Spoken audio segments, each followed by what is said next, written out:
ಗಂಡ ಎಂದರೆ ಹೀಗಿರಬೇಕು.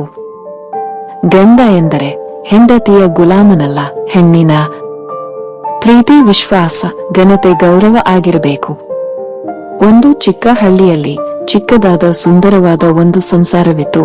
ಅದರಲ್ಲಿ ಗಂಡ ಹೆಂಡತಿ, ಒಂದು ಗಂಡು ಮಗು ಹಾಗೂ ಅತ್ತೆ, ಇವರದು ಸುಖವಾದ ಸಂಸಾರವಾಗಿತ್ತು. ಹೆಂಡತಿಯಾದವಳು ಅತ್ತೆಯನ್ನು ತನ್ನ ತಾಯಿಗಿಂತ ಹೆಚ್ಚಾಗಿ ನೋಡಿಕೊಳ್ಳುತ್ತಿದ್ದಳು. ಆದರೆ ಒಂದು ದಿನ ಗಂಡ ಹೆಂಡತಿ ಹಾಗೂ ಮಗು ಇವರು 3 ಜನ ಹೊರಗಡೆ ಹೋಗಿದ್ದರು.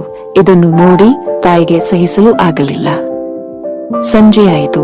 ಇವರು ಮನೆಗೆ ಬಂದರು. ಆಗ ತಾಯಿಗೆ ಎಲ್ಲಿಲ್ಲದ ಕೋಪ. ಆದರೂ ಮಗನ ಮುಂದೆ ಕೋಪವನ್ನು ತೋರಿಸದೆ ತಾಯಿ ಸುಮ್ಮನಿದ್ದಳು. ಮರುದಿನ ದಿನ ಮಗ ಆಫೀಸಿಗೆ ಹೋದ ಮೇಲೆ ಅತ್ತೆ ತನ್ನ ಸೊಸೆಯ ಜೊತೆ ಸಣ್ಣ ಪುಟ್ಟ ವಿಷಯಗಳಿಗೆಲ್ಲ ಜಗಳವಾಡುತ್ತಿದ್ದಳು. ಮಾತಿಗೆ ಮಾತು ಬೆಳೆಯುತ್ತಾ ಹೋಯಿತು. ಅತ್ತೆ ಹಾಗೂ ಸೊಸೆಯ ಜಗಳ ದೊಡ್ಡದಾಯಿತು. ಸ್ವಲ್ಪ ಹೊತ್ತಿನ ನಂತರ ಇಬ್ಬರೂ ಸುಮ್ಮನಾದರು.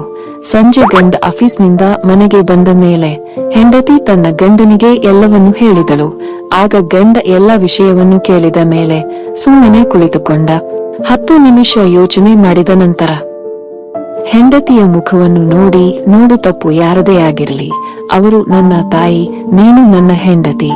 ನಾನು ಒಳ್ಳೆಯ ಗಂಡನಾಗಿ ನಿನ್ನನ್ನು ಹೊರಗಡೆ ಕರೆದುಕೊಂಡು ಹೋದೆ, ಆದರೆ ನನ್ನ ತಾಯಿಯನ್ನು ಮನೆಯಲ್ಲೇ ಬಿಟ್ಟು ಹೋದೆ. ಜಗಳಕ್ಕೆ ಮೂಲ ಕಾರಣವೇ ಇದು.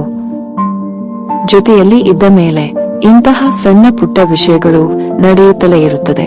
ಅವರು ದೊಡ್ಡವರು, ಏನಾದರೂ ಹೇಳಿದರೆ ನೀನೇ ಸುಮ್ಮನಾಗು ಎಂದು ಸಮಾಧಾನ ಮಾಡಿ ಅಲ್ಲಿಂದ ಹೊರಟು ಹೋಗುತ್ತಾನೆ.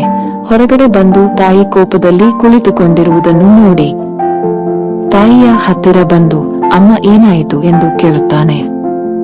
ಆಗ ಆತನ ತಾಯಿ ಕೋಪದಿಂದ ತನ್ನ ಹೆಂಡತಿ ಮಾಡಿದ ತಪ್ಪುಗಳನ್ನೆಲ್ಲ ತನ್ನ ಮಗನ ಹತ್ತಿರ ಹೇಳುತ್ತಾಳೆ.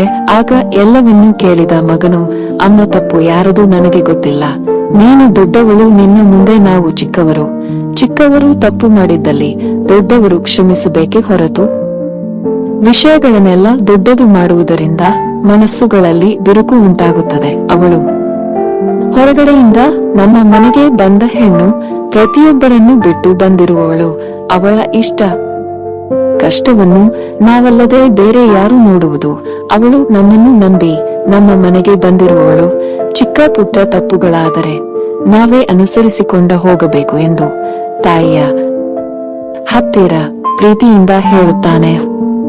ಅಮ್ಮ, ನಾನು ಹೇಳಿದ್ದಲ್ಲಿ ತಪ್ಪೇನಾದರೂ ಇದ್ದರೆ ನಿನ್ನನ್ನು ಕ್ಷಮಿಸು ಎಂದು ಹೇಳಿ ಅಲ್ಲಿಂದ ಹೊರಟು ಹೋಗುತ್ತಾನೆ.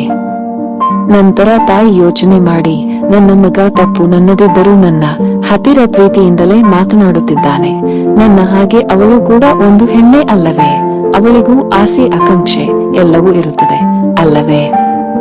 ಮರುದಿನ ಅವರಿಬ್ಬರು ಖುಷಿಯಿಂದ ಮಾತನಾಡಿಕೊಂಡು ಇರುವುದನ್ನು ನೋಡಿ ಆತನಿಗೆ ಖುಷಿಯಾಗುತ್ತದೆ. ಸ್ನೇಹಿತರೆ, ಇಲ್ಲಿ ಅರ್ಥ ಮಾಡಿಕೊಳ್ಳಬೇಕಾದ ವಿಷಯವೇನೆಂದರೆ ತಾಯಿ ಕೂಡ ಹೆಣ್ಣೆ, ಹೆಂಡತಿ ಕೂಡ ಹೆಣ್ಣೆ. ತಾಯಿ ಜನ್ಮ ಕೊಟ್ಟರೆ ಹೆಂಡತಿ ಜೀವನವನ್ನು ಕೊಡುತ್ತಾಳೆ. ಒಬ್ಬರನ್ನು ಒಬ್ಬರು ಕೂಡ ತಾಳ್ಮೆಯಿಂದ ಅರ್ಥ ಮಾಡಿಕೊಂಡು ಹೋದರೆ ಜೀವನದಲ್ಲಿ ಸುಖವಾಗಿರಬಹುದು.